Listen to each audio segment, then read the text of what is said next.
ब्रह्माणी रुद्राणी तुम कमला रानी, मैया तुम कमला रानी, अगम निगम बखानी तुम शिव पट रानी।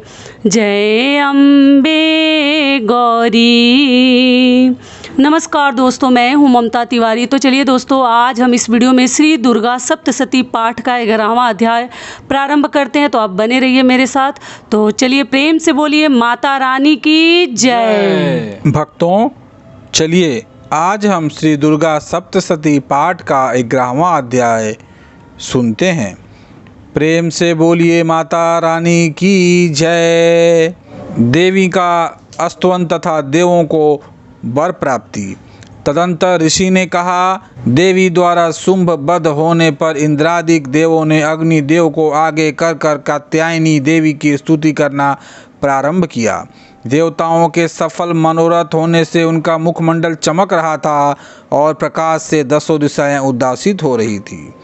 इसके बाद देवताओं ने कहा, शरणागत की पीड़ा विनाशिनी देवी, आप हमारे ऊपर प्रसन्न होइए। संपूर्ण विश्व की जननी प्रसन्न हो।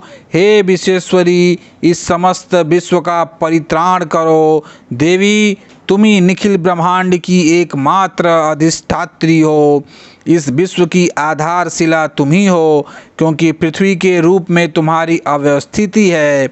हे देवी, तुम्हारा पराक्रम अतुलनीय है। तुम ही जल के रूप में स्थित होकर समस्त विश्व को तृप्ति प्रदान करती हो। तुम अनंत बलशालिनी वैष्णवी शक्ति हो। इस संसार के कारण रूपणी परा माया तुम ही हो। हे देवी, तुम्ही ने इस संपूर्ण जगत को मोहग्रस्त कर रखा है। तुम्हारी कृपा होने से ही जीव पृथ्वी पर रहकर मोक्ष का अधिकारी बनता है। हे देवी, तुम्हारे भिन्न भिन्न रूपों में जगत की संपूर्ण विधाएं निहित है। इस विश्व की समस्त नारियां तुम्हारी ही प्रतिमूर्ति हैं। हे जगत जननी, तुमने ही संपूर्ण विश्व को व्याप्त कर रखा है, अतः तुम्हारे स्तुति अकथनीय है।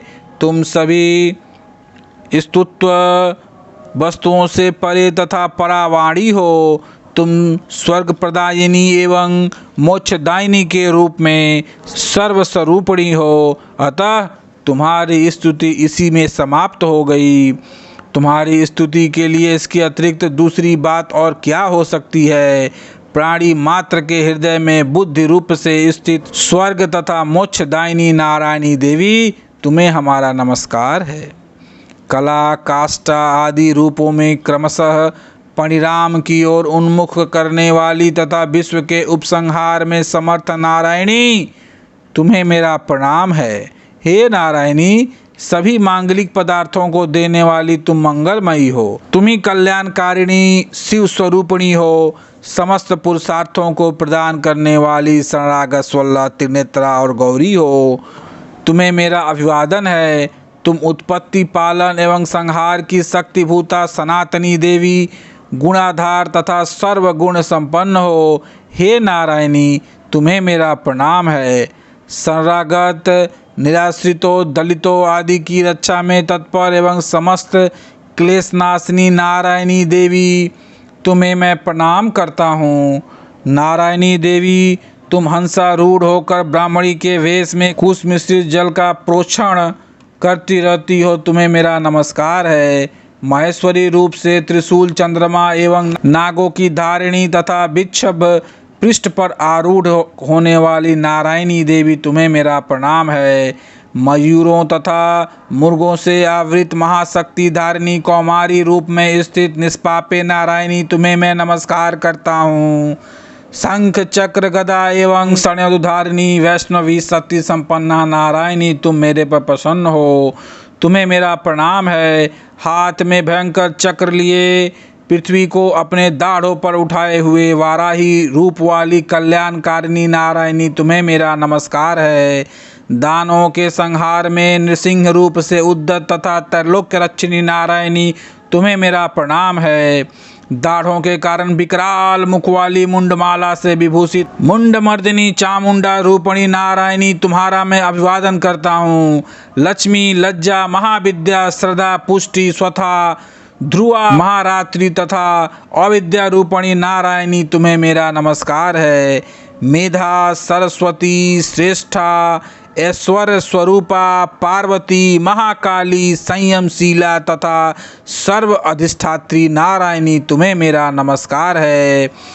स्वरूपा, सर्वेश्वरी, सर्वशक्ति संपन्ना, दिव्य रूपा दुर्गे देवी, आप हमारी सभी भीतियों से रक्षण करे, मैं तुम्हें प्रणाम करता हूँ। हे कात्यायनी, त्रिनेत्रों से सुशोभित होकर तुम्हारा सौम्य मुखमंडल संपूर्ण भयों से मेरा त्राण करे, तुम्हें मेरा नमस्कार है।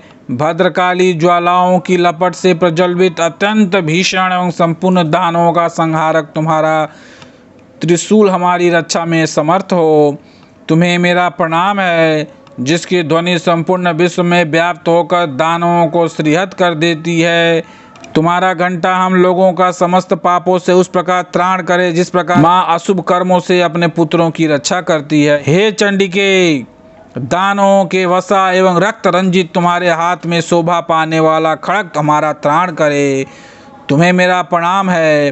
हे देवी, तुम्हारी प्रसन्नता से ही समस्त व्याधियों का शमन होता है, कुपित होने पर मनोरथ का नाश होता है।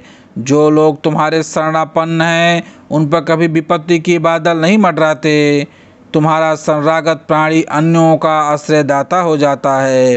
हे देवी अंबिके, तुमने अपने स्वरूप को विभिन्न भागों में विभक्त करके इन विधर्मी दैत्यों का वध किया है, तुम्हारे अतिरिक्त दूसरा इस प्रकार कौन कर सकता था। विद्याओं में ज्ञान को उद्वासित करने वाला शास्त्रों तथा वेदों में केवल तुम्हारा ही वर्णन है, किसी अन्य का नहीं। अज्ञान रूपी अंधकार वित्र से ममता रूपी गर्त में इस विश्व को भ्रमित करने वाली तुम्हारी शक्ति के अतिरिक्त कोई अन्य शक्ति नहीं है। जहाँ पर राक्षस, भयानक विषधर सर्प, शत्रु और लुटेरों का गिरोह एवं दाविघ्न से हो, वहाँ तथा समुद्र के मध्य में साथ रहकर तुम सतत ही विश्व का कल्याण करती रहती हो। हे विश्वेश्वरी, तुम विश्व की पालन करती, विश्वरूपा और संपूर्ण विश्व की धात्री हो। तुम भगवान विश्वेश्वर के लिए भी स्थित हो। जो लोग भक्ति पूर्वक तुम्हारी वंदना करते हैं वे विश्व के शरणदाता बन जाते हैं। हे देवी, प्रसन्न हो। जिस प्रकार तुमने असुरों का संहार करके शीघ्र ही हम लोगों को भय मुक्त दिलाया है, उसी प्रकार हमें सदैव शत्रु भय से राहित्य दिलाती रहो। आप समस्त जगत के महाताप का विनाश करें, उत्पात एवं पापों के फलस्वरूप उत्पन्न होने वाली महामारी आदि उपद्रवों को शीघ्र ही दूर करें। विश्व की पीड़ा निवारिणी देवी, हम सब तुम्हारे चरणों में नमन करते हैं, हमारे ऊपर प्रसन्न हो। त्रैलोक्य वासियों की आराध्या परमेश्वरी सब लोगों को वर प्रदान करें। तब देवी ने कहा, देवों, मैं वरदान देने के लिए तैयार हूँ, तुम अपना इच्छित वर मुझसे मांग लो। संसार के लिए मंगलकारी वरदान मैं अवश्य ही दूंगी। देवताओं ने कहा, हे सर्वेश्वरी, तुम इसी तरह त्रैलोक्य की बाधाओं का निवारण करती रहो और हमारे शत्रुओं का नाश करो। इतना सुनकर देवी ने कहा, देवों, वैवस्व मनवंतर के 28वें युग में शुंभ अशुंभ नामक 2 अन्य दानों का प्राकट्य होगा। उस काल में मैं नंद गोप की पत्नी यशोदा के गर्भ से अवतरित होकर विंध्य पर्वत में वास करूंगी और उन दोनों कथित दानवों का वध करूंगी। उसके अनंतर मैं पृथ्वी पर भयंकर रूप से अवतरित होकर वै प्रचित नामधारी असुरों का संहार करूंगी। दैत्यों को अपना आहार बनाते समय मेरे दांत अनार पुष्प की भांति लाल वर्ण के हो जाएंगे। इस प्रकार स्वर्ग के देवता और भूतल के मनुष्यगण सदैव मेरी स्तुति के समय मुझे रक्त दंतिका नाम से संबोधित करेंगे। इसके बाद जब पृथ्वी पर 100 वर्षों तक अवर्षण का प्रकोप रहेगा, तब मुनियों के स्तवन से मैं भूमि पर अयोनिजा नामक रूप से प्रकट होंगी। उत्पन्न होते ही मैं मुनियों को 7 नेत्रों से देखूंगी। तब सभी दानव सताक्षी नाम से मेरा गुणानुवाद करेंगे। देवों, उस समय मैं अपने शरीर से उत्पन्न शार्कों द्वारा ही संपूर्ण विश्व का भरण करूंगी। वर्षा न होने तक वे केवल शाक द्वारा ही जीवन धारण करेंगे। इस प्रक्रिया के कारण पृथ्वी में शाकंभरी नाम से मेरी प्रसिद्धि होगी। उस अवतार से मैं दुर्ग नामक महादानव का वध करूंगी। इससे मेरा नाम दुर्गा देवी के नाम से विख्यात होगा। फिर जब मैं भीम रूप बनकर मुनियों के रक्षार्थ हिमालयवासी दानवों का भक्षण करूंगी, उस समय सभी मुनिवर्ग भक्ति पूर्वक मस्तक झुकाकर मेरा स्तवन करेंगे। उस समय मेरा नाम भीमा देवी के नाम से विस्तृत होगा। इसके बाद जब अरुण नामक असुर त्रैलोक्य में उपद्रव करेगा, तब मैं लोक रक्षार्थ षटपाद युक्त असंख्य भ्रमरों के वेश में उसका विनाश करूंगी। उस समय सभी लोग मुझे भ्रामरी नाम से संबोधित करेंगे। इसी प्रकार मैं सदा ही आसुरी उत्पात होने पर अवतार धारण कर शत्रुओं का संहार करूंगी। इस प्रकार भक्तगणों, श्री दुर्गा सप्तशती पाठ का 11वां अध्याय समाप्त हुआ। प्रेम से बोलिए माता रानी की जय। प्रेम से बोलिए अम्बे जगदम्बे माते की जय।